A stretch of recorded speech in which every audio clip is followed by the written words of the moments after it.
संसद का बजट सत्र सोमवार से शुरू हो गया। सत्र की शुरुआत राष्ट्रपति रामनाथ कोविंद के संबोधन से हुई। राष्ट्रपति कोविंद ने अभिभाषण में कहा कि सरकार ग्रामीण अर्थव्यवस्था और देश के किसानों की समृद्धि के लिए निरंतर काम कर रही है। सरकार ने फसलों के रिकॉर्ड उत्पादन को ध्यान में रखते हुए रिकॉर्ड सरकारी खरीद की है। वहीं उन्होंने कहा कि कोविड-19 के खिलाफ लड़ाई में भारत के सामर्थ्य का प्रमाण कोविड टीकाकरण अभियान में दिखता है। सोमवार को बजट सत्र की शुरुआत से पहले प्रधानमंत्री नरेंद्र मोदी संसद पहुंचे। उन्होंने सांसदों से कार्यवाही में शामिल होने और चर्चा में भाग लेने की अपील की। पीएम ने कहा, वैश्विक परिस्थिति में भारत के लिए बहुत अवसर मौजूद हैं। मीडिया से चर्चा करते हुए प्रधानमंत्री ने कहा कि बार बार चुनाव के कारण सत्र भी प्रभावित होते हैं, लेकिन मैं सभी सांसदों से कहूंगा कि चुनाव तो चलते रहेंगे, लेकिन इस बजट सत्र में गरिमा बनाए रखें। बजट सत्र के पहले दिन वित्त मंत्री निर्मला सीतारमण ने आर्थिक सर्वे 2021 से 22 लोकसभा में पेश किया है।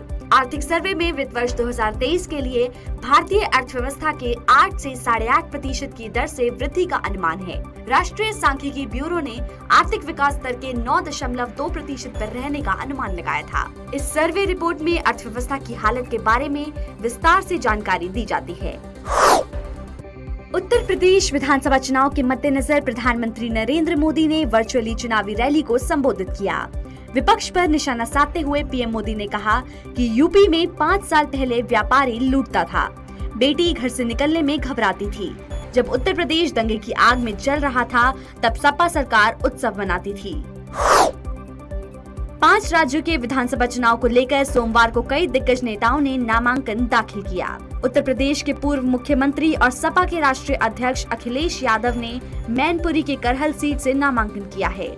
अखिलेश के सामने बीजेपी ने केंद्रीय मंत्री एसपी सिंह बघेल को उम्मीदवार बनाया है। एसपी सिंह बघेल ने भी अपना नामांकन कर दिया है। वहीं पंजाब के मुख्यमंत्री चरणजीत सिंह चन्नी ने बरनाला के भदौड़ और पंजाब लोक कांग्रेस के प्रमुख कैप्टन अमरिंदर सिंह ने पटियाला सीट से नामांकन किया है। उत्तर प्रदेश में भाजपा के चुनाव प्रभारी केंद्रीय मंत्री धर्मेंद्र प्रधान ने राष्ट्रीय लोक दल के प्रमुख जयंत चौधरी पर निशाना साधा है। प्रधान ने चौधरी के एक बयान को लेकर कहा कि जयंत चौधरी ऐसा बच्चा है जिसे इतिहास का कम ज्ञान है। वह भूल गए हैं कि उनके पिता ने कितनी बार पार्टियां बदली। जयंत पहली बार किस गठबंधन में जीते थे। इससे पहले अमित शाह ने पश्चिमी उत्तर प्रदेश के दौरे के दौरान जाट नेताओं से चर्चा के दौरान कहा था कि जयंत ने गलत गठबंधन किया है। चुनावी रैलियों और रोड शो पर प्रतिबंध को लेकर चुनाव आयोग की सोमवार को बैठक हुई। मुख्य चुनाव आयुक्त सुशील चंद्रा ने स्वास्थ्य सचिव से मुलाकात के बाद रैलियों पर प्रतिबंध के संबंध में फैसला लिया। चुनाव आयोग के फैसले के बाद 1000 लोग रैलियों में शामिल हो सकेंगे। वहीं घर घर संपर्क अभियान में 20 लोगों को शामिल होने की अनुमति होगी। देश में कोरोना के मामले थमते नजर आ रहे हैं। 31 जनवरी को कोरोना के 2,09,918 नए मामले सामने आए हैं। इस दौरान 950 लोगों की मौत हुई है और 2,62,628 लोग ठीक हुए हैं।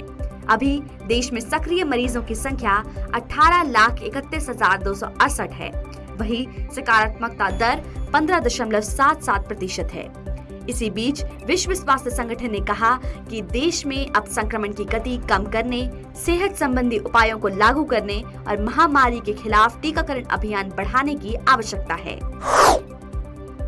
यूक्रेन और रूस के बीच तनाव कम नहीं हो रहा। इस बीच यूक्रेन में पढ़ाई कर रहे 18,000 भारतीय छात्रों को अपनी सुरक्षा की चिंता सता रही है। यूक्रेन के हालात को देखते हुए भारत सरकार लगातार पूरी स्थिति पर नजर बनाए हुए है। भारत ने वहां रह रहे अपने नागरिकों को कीव स्थित भारतीय दूतावास में खुद को रजिस्टर करने को कहा है, ताकि जरूरत पड़ने पर उन्हें जल्द मदद पहुंचाई जा सके।